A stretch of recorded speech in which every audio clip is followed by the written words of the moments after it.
The rest of the story.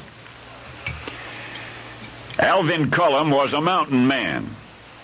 And whenever he felt the devil on his heels, he ran up into those big mountains near his family home, to one mountain in particular, to think. That's where Al was that night, on that mountaintop, thinking and praying. The decision he made in the starlight quiet would be the most important of his entire life, and it must be the right one. Now, Al had been a swearing, drinking, cigarette-smoking rowdy until he got religion one New Year's Day. From then on, he was the pride of his family. Joining the local Church of Christ, he soon became an elder, was even trusted to conduct services when the pastor was absent. And then came the war and the draft.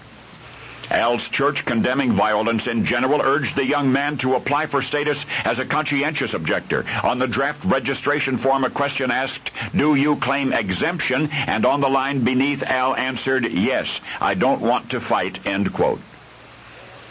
Thereafter, Al filed 4 successive appeals. All 4 were denied. Al would not be permitted to become a conscientious objector. He would run away, he thought, far up into the mountains where the authorities could never find him. But at the last moment, realizing that eventually he would be found, Al allowed himself to be inducted, and he was sent to basic training, and he hated every minute of it. He told no one of his moral objection to war until he was assigned a combat unit which was preparing to ship out.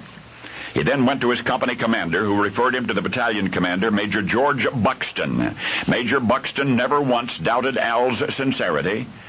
He also knew his Bible, and he and Al spent a long night debating that book's position on killing. "Thou shalt not kill," quoted Al. But the major countered with the more precise translation, "Thou shalt not murder." There was a difference, he said, and it went back and forth like that, until the major finally made Al this offer. The young man was to go home and think things over for 10 days. And if when Al returned he still believed that war was wrong, he would be granted a non-combat assignment, no questions asked. So, Al went home. He spent a day and a night on that mountaintop praying for guidance. The following day he came down from the mountain, resigned to render unto Caesar. He would not be harmed on the battlefield, he consoled his mother, because God had assured him of it. And so Al went off to war, and in the annals of World War I, one most extraordinary act of courage is often recalled, that of a young corporal from Tennessee who, armed only with a rifle and a pistol, killed 25 Germans, captured another 132, and put 35 of their machine guns out of action, and he did it all single-handed.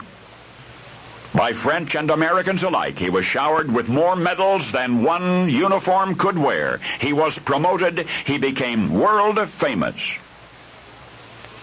You have now met the would-be conscientious objector, Alvin Cullum York. History remembers him simply as Sergeant York. Only now you know the rest of the story.